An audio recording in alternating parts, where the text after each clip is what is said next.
ሰላም ጤና ይስጥልን ውድና የተከበራችሁ የቻናላችን ተከታታዮች እንዴት ናችሁ? ግሎባል ትሬንድ ቻፕተር 4ን ይዘንላችሁ ቀርበናል። ቻፕተር 4 ስለ ግሎባላይዜሽን ኤንድ ሪጂናሊዝም የሚለውን በዚህ ቻፕተር እናያለን። ከዛ በፊት ቪዲዮን ካርገን እንጀምር። ግሎባላይዜሽን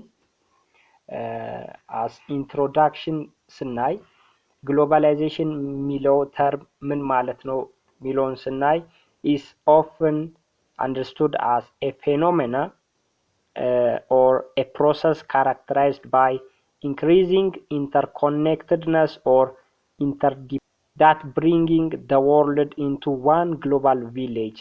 ይሄ ግሎባላይዜሽን ምንለው ዓለምን ወደ አንድ መንደር መሰብሰብ ማለት ነው።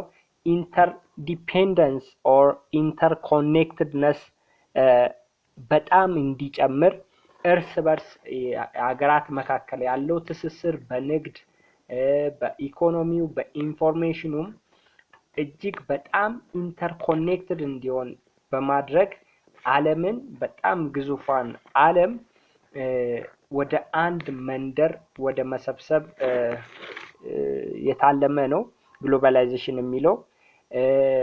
አብዛኞቹ በዚህ ጉዳይ ላይ የሀገራችን ግሎባላይዜሽን ገለው የሀገራችንን ባህልም እየተጣረሰ ነው የሚሉም ፈላስፎች አሉ። ኢሞኒያ ግሎባላይዜሽን የሚለው ተርም ሲተነተን ኢንተርኮኔክትድነስን ወይንም ኢንተርዲፔንደንስን በመጨመር ዓለምን ወደ አንድ መንደር መሰብሰብ የሚለው ነው። ከዚሁ ጋር ተያይዞ ሪጂናሊዝም የሚለው በሌላ ጎን is conceived as a way of dealing with political, economic, social, military and security issues affecting states in common. ስለዚህ በስቴቶች መካከል ያለው የፖለቲካ ሁኔታ ሊሆን ይችላል፣ ስለ ሶሻል፣ ስለ ወታደራዊ፣ ስለ ደህንነት ጨምሮ በዚህ ጉዳይ ላይ ፎከስ አድርገው ሀገራት ስቴቶች የሚያዋቅሩት ዩኒየን ሪጂናሊዝም ይባላል። ለምሳሌ ዩሮፒያን ዩኒየን አንዱ ሪጂናሊዝም ነው ማየት እንችላለን። አንዱ ሪጂናሊዝም ነው። ሀገራት እርስ በርስ ለፖለቲካ ጉዳይ፣ ለሶሻል፣ ለደህንነት፣ ለሴኩሪቲ ጉዳይ እርስ በርስ የሚሰሩበት ነው። ሁለቱንም የሚለየው ግሎባላይዜሽን አት ኢንተርናሽናል ሌቨል ሲሆን ሪጂናሊዝም ግን ስቴቶች መካከል ያለ ነው። የሚለየው ይሄኛው ነው። but the mutual connection between regionalism and globalization is an area of unsettling debate involving convergence, divergence and overlap. እዚህ በተለይ ግጭቶች ሲኖሩ፣ ያልተረጋጋ ሁኔታ ሲኖር፣ በተለይ በዋናነት ኮንቨርጀንስ ሲኖር አንድ የሚያደርግ ነገር ወይንም የሚያለያይ ዳይቨርጀንስ እና እርስ በርስ ኦቨርላፕ የሚያደርግ ኢሹዎች፣ እነዚህ አይነት ክርክሮች ሲከሰቱ ሪጂናሊዝም እና ግሎባላይዜሽን በጋራ ሙቹዋል ኮኔክሽን ይፈጥራሉ በዚህ ጊዜ። So this chapter therefore brings the whole theoretical and practical debates around regionalism, regional integration and globalization. በእነዚህ መካከል ስላለው ስለ ቲዮሬቲካል ያሉ ክርክሮች አሉ፣ ዴቤቶች አሉ። ግሎባላይዜሽን ማለት ይሄ ነው ብለው በተለያየ ዲፊኒሽን የሚሰጡ አሉ። ሪጂናሊዝምንም በዛው መንገድ እነዚህን በዋናነት በዚህ ቻፕተር የምናይ ይሆናል። እነዚህን ነጥቦች ሁሉንም የምናይ ይሆናል። ግሎባላይዜሽን እንጀምር። what's globalization የሚለውን ቅድም አይተናል ዲፊኒሽኑን። next የምናየው what is the characteristics of globalization? Globalization can be defined as multi-dimensional process characterized by ይላል። ግሎባላይዜሽን የሚለው በጣም ዘርፈ ብዙ መልቲ ዳይሜንሽናል ፕሮሰስ ነው። በአንድ መንገድ ብቻ የምንገልጸው አይደለም። በዋናነት ግን ካራክተራይዝ የሚያደርገው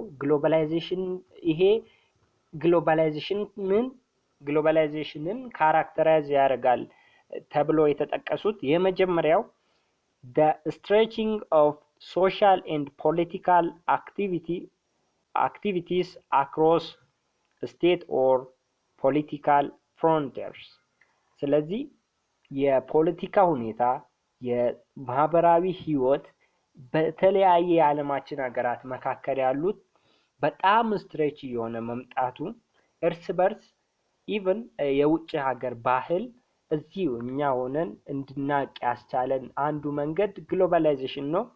So this is one characteristics of globalization. The second one is the intensification or the growing magnitude of interconnectedness in almost every aspect of social existence.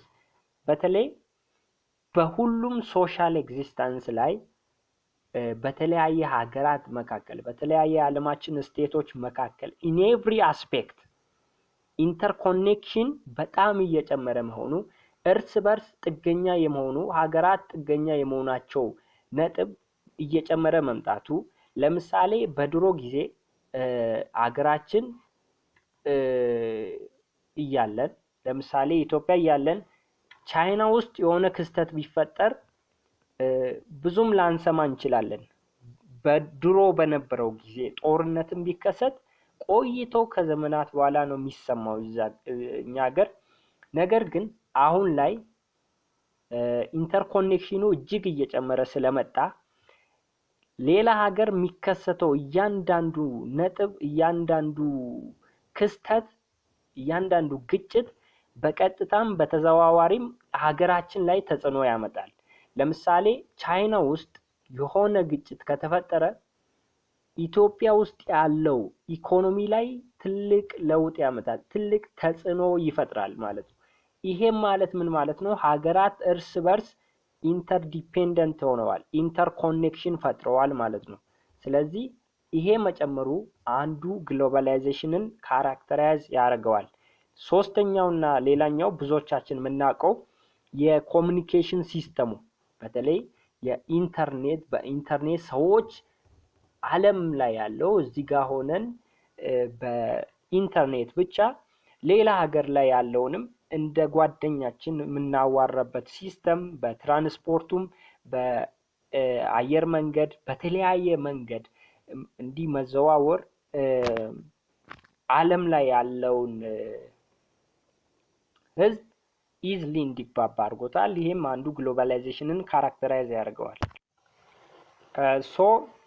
እንዳየነው the accelerating pace of global interactions and processes as the evolution of worldwide systems of transport and communication መኖሩ አንዱ ግሎባላይዜሽንን ካራክተራይዝ ያደርገዋል። እንደተነጋገርነው የትራንስፖርቱም የኮሙኒኬሽኑም በተለይ በኢንተርኔት ሰዎች አንድ ላይ ኢዝሊ መላው ዓለም ያለው ወደ አንድ መንደር የማምጣቱ ሂደት ቀጥሏል። So the fourth one is the growing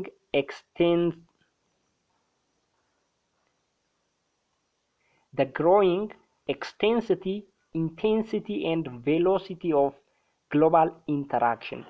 ስለዚህ በጣም ግሎባል ኢንተራክሽኑ እጅግ በፍጥነትና በኢንቴንሲፋይድ በሆነ መንገድ እየቀጠለ ስላለ this is also one of the characteristics of globalization. So ግሎባል ኢንተራክሽኑ በፍጥነትና በተጠናከረ ሁኔታ እየቀጠለ እያደገ ስላለ ይሄም አንዱ ግሎባላይዜሽንን ካራክተራይዝ ያደርገዋል። So this indicates that in globalized world territorial borders no longer demarcate the borders of national economic or political space. ስለዚህ የሀገራቱን የፖለቲካውንም የኢኮኖሚውንም ሁኔታ በግሎባላይዝድ ወርልድ ድንበር የሚባል ነገር ሊያግድ አይችልም። ሊከለክልም አይችልም፣ ዲማርኬት ሊያደርግ አይችልም። ግሎባላይዝድ ነው ስንል ቦርደርለስ የሆነ ሪሌሽንሽፕ ማለት ነው ኢን the conceptualized way። ስለዚህ ግሎባላይዜሽን የሚለውን ትልቅ ግዙፍ እንትን ነው በዓለም አቀፍ ነው። ሶ ኔክስት የምናየው the globalization debate ቀጥለን የምናየው ነው። Globalization is a continuous issue in international relation. There has been intense debate as to the direction, nature and effect of globalization on state. ስለዚህ በስቴት ላይ ያለው ኤፌክት ኔቸር እና ዳይሬክሽን ተንተርሰን ግሎባላይዜሽን ላይ የተነሱ ዲቤቶች አሉ። በተለይ 3 ፐርስፔክቲቮች አሉ።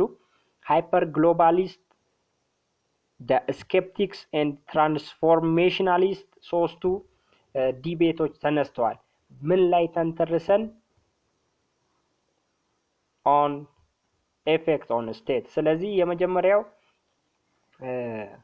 the hyper globalists ምንላቸው እነዚህ በዋናነት for the hyper globalists globalization today defines a new epoch in human history። በሂስትሪው አዲስ ነገር ያመጣ ነው in which national states between in which nation state became obsolete to regulate their economy and boundary። በሃይፐር ግሎባሊስት በተለይ እነዚህ አሁን የምናያቸው ሶስቱ ግሎባላይዜሽን ዲቤቶች ግሎባላይዜሽን ዓለምን ወደ አንድ መንደር የማምጣት ፕሮሰስ ነው ብለናል። ሶ በዚህ ላይ ስቴት አለው። ስቴቶች ደግሞ ናሽናል ስቴቶች የራሳቸውን ሶቨሬኒቲ ጠብቀው የሚሄዱ ናቸው። በእነዚህ ጉዳይ ግሎባላይዜሽን በስቴት ላይ ያለው ኤፌክት ምንድነው በሚለው ተንተርሰን 3 ፐርስፔክቲቭስ አሉ። በግሎባላይዜሽን 3 ዲቤቶችን የሚያነሱ አሉ። የመጀመሪያዎቹ the hyper globalists የሚባሉ ናቸው። እነዚህ በዚህ ጉዳይ ላይ ምን ይላሉ? hyper globalists globalization today defines a new epoch in human history in which nation states became obsolete to regulate their economy and boundary። ስለዚህ እነዚህ ምን ይላሉ? ኔሽን ስቴቶች ምንም ሚና የላቸውም በተለይ ዓለም አቀፍ ላይ ኢኮኖሚ እና ባውንደሪ በመቆጣጠር ረገድ there is no a state role on regulating their economy and boundary ብለው የሚያምኑ ናቸው እነዚህ because ዓለምን ወደ አንድ መንደር ለማምጣት የሚደረገው ፕሮሰስ ስለሆነ። This view of globalization privileges the economic over political, the market over the state and of states። መጨረሻ ላይ የነዚህ አልቲሜት ጎላቸው ስቴት የሚባል ነገር ጠፍቶ ኢኮኖሚው ዓለምን ፖለቲካው ሳይሆን ኢኮኖሚው እንዲቆጣጠር ስቴት ሳይሆን ማርኬቱ እንዲሰለጥን የማድረግን ዓላማ ግብ አድርገው የሚንቀሳቀሱ ስለ ግሎባላይዜሽን ይሄን አይዲዮሎጂ ይዘው የሚንቀሳቀሱ ናቸው the hyper globalists ምንላቸው። These advocates of this view argues that economic globalization ምንለው በኢኮኖሚው ዓለም አንድ ሲሆን ስቴት የሚባል ነገር ሮሉ ሚናው ምንም ነው። ሃይፐር ግሎባሊስቶች የሚከራከሩበት ሀሳብ economic globalization is bringing about denationalization of economy is through the establishment of trial network of production, trade and finance። ስለዚህ ትሬድ ኤንድ ፋይናንስን ተከትለው ስለሚሄዱ those economic globalization መጨረሻ ላይ ዲናሽናላይዜሽንን ያመጣል። ናሽናሊዝም የምንለው ነገር ይቀራል የሚሉ ናቸው። ሶ the hyper globalists claim that economic globalization is generating a new patterns of losers as well as winners in international economy like north ሳውዝ ኖርዝ ዲቪዥን። ስለዚህ እንደ ሳውዝ ኖርዝ ዲቪዥን ይሄኛው ፐርስፔክቲቭ ሶ በዚህ ረገድ ሁለት ሳውዝ ኖርዝ ዲቪዥንን ያመጣል ይላሉ። በተለይ ሉዘርስ ምንላቸው ሳውዝ ሲሆኑ ኖርዘርስ ዶስ አር ዊነርስ ብለው ሁለት ክንፍ ይፈጥራል። ቢኮዝ በዋናነት ዓለምን አንድ የሚያደርጉበት መንገድ ስቴትን በማጥፋትና በኢኮኖሚክ ግሎባላይዜሽን ስለሆነ ነው። በዋናነት በኔትወርክ ኦፍ ፕሮዳክሽን ትሬድ ኤንድ ፋይናንስ። ስለዚህ globalization is imparting new liberal idea and implant culture of modernization, replacing the traditional culture and creating new global order በመፍጠር ነው። በተለይ በዋናነት አዲስ ካልቸር በማምጣት ያለውን ትራዲሽናል ካልቸር አገር በቀሉን በማጥፋት በኢኮኖሚው ተጠቅመው ዓለምን ወደ አንድ መንደር የማምጣት ሂደት የሚከተሉ ናቸው ሃይፐር ግሎባሊስትስ የምንላቸው። ስለዚህ those mainly በዚህ ላይ the nation state became obsolete to regulate their economy and boundary የሚለው ትልቁ መከራከሪያ ነጥባቸው ነው። ስለዚህ ሃይፐር ግሎባሊስት ያየነው ይሄን ይመስላል። ቀጣዩ ደግሞ ሁለተኛው ፐርስፔክቲቭ ኦር ሁለተኛው ዲቤት ይከራከሩት ይሄን ነው። the second one is skeptics. These skeptics, they reject the view of the above, that means the hyper globalist idea, and claim it is dependent on the regulatory power of the states to ensure the continuation of economic liberalism. Economic liberalism እንዲመጣ ሃይፐር ግሎባሊስቶች እንዳነሱት ስቴት ሮሉን በማጥፋት ሳይሆን የስቴት ሚና እውቅና ተሰጥቶት በዛ ላይ ዲፔንደንት የሆነ ዓለም አቀፋዊነት እንዲቀጥል ኢኮኖሚክ ሊበራላይዜሽንም የሚመጣው በስቴት ሮል ላይ ዲፔንድ ሆኖ ነው የሚሉ ናቸው። those states are central actors and agents of globalization, playing central role in shaping and regulating the economic activities የሚሉ ናቸው። እነዚህ በዋናነት ስቴት ይቆጣጠር ሙሉውን መላውን ዓለም የሚቆጣጠረው በማን ሮል ስር ሆነው ነው? በስቴት ሮል ስር ሆነው ነው። ሶ skeptics mainly ስቴት ሮል ላይ ዲፔንድ አድርገው የሚከራከሩ ናቸው። ሶ skeptics argue that there is no free flow of goods, resources, technology and finance at global level. Instead we have regional based globalization ስላለ ዩሮፒያን ዩኒየን ማየት እንችላለን። የኖርዝ አሜሪካውን ማየት እንችላለን። ሶ በዋናነት skeptics የሚያምኑበት they believe the west only is more integrated እንዲሆን ነው። የነዚህም ዓለም አቀፋዊነት ላይ ሁሉም ሀገራት እኩል ተጠቃሚ እንዲሆኑ ሳይሆን ኢንቴንሽናቸው only developed country ተጠቃሚ እንዲሆኑ የማድረግ ስራ ነው። ሶ ግሎባላይዜሽን ዓለማችን ወደ አንድ መንደር ትምጣ ብለው ሲከራከሩ skeptics they believe that the west only is more integrated, the flow of technology is very slow and the relationship only benefits the developed country.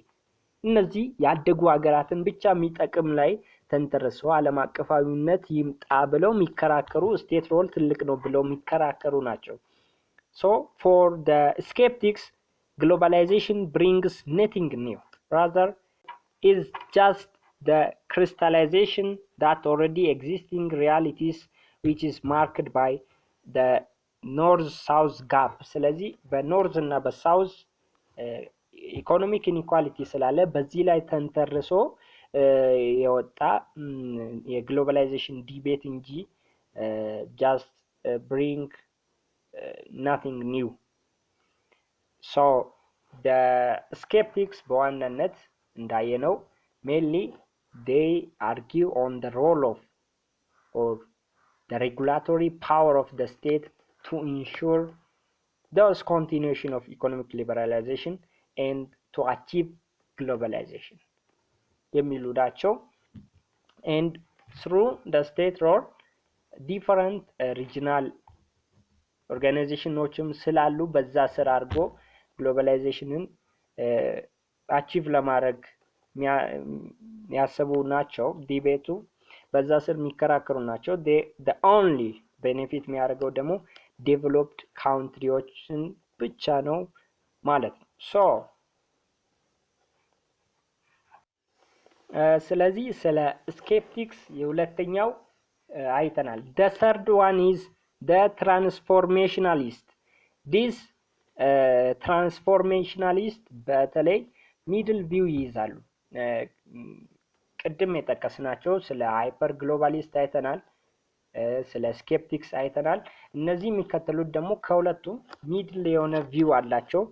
for the transformationalist globalization is a critical driving force behind the rapid social, political, and economic changes which are reshaping societies and international politics. ስለዚህ እነዚህ በዋናነት የሚያነሱት ሐሳብ ፈጣን የሆነ የሶሻል፣ ፈጣን የሆነ የፖለቲካ፣ የኢኮኖሚ እድገት ወይንም ለውጥ እንዲመጣ ግሎባላይዜሽን አንዱ ድራይቪንግ ፎርስ ነው፣ ወሳኝ ነጥብ ነው። ግሎባላይዜሽንን ተንተርሰን የሚፈለገውን አይነት ለውጥ እንዲመጣ ያስችላል የሚሉ ናቸው። and which are reshaping societies and international politics. ስለዚህ ሪሼፕ ያደርጋሉ በዋናነት and there is no longer a clear distinction between international and domestic affairs. At the core of their view is that globalization is reconstituting or re-engineering the power, function and authority of the state. እነዚህ በዋናነት ትራንስፎርሜሽናሊስት ትራንስፎርም በማድረግ ኦር ሪ-ኢንጂነሪንግ ኦር reconstituting the power, function and authority of the state በማድረግ ራፒድ የሆነ የሚፈለገው ኢኮኖሚክ ይሁን ፖለቲካል ሶሻል ቼንጅ እንዲመጣ ለማስቻል through reconstituting the power of the state ግሎባላይዜሽንን አቺቭ እናደርጋለን የሚሉ ናቸው። even if a state still has ultimate legal power to control events inside its boundary, ሁሉም ሀገራት በድንበራቸው ስር ያለውን እያንዳንዱን ክስተት ኮንትሮል የማድረግ ፓወር አላቸው።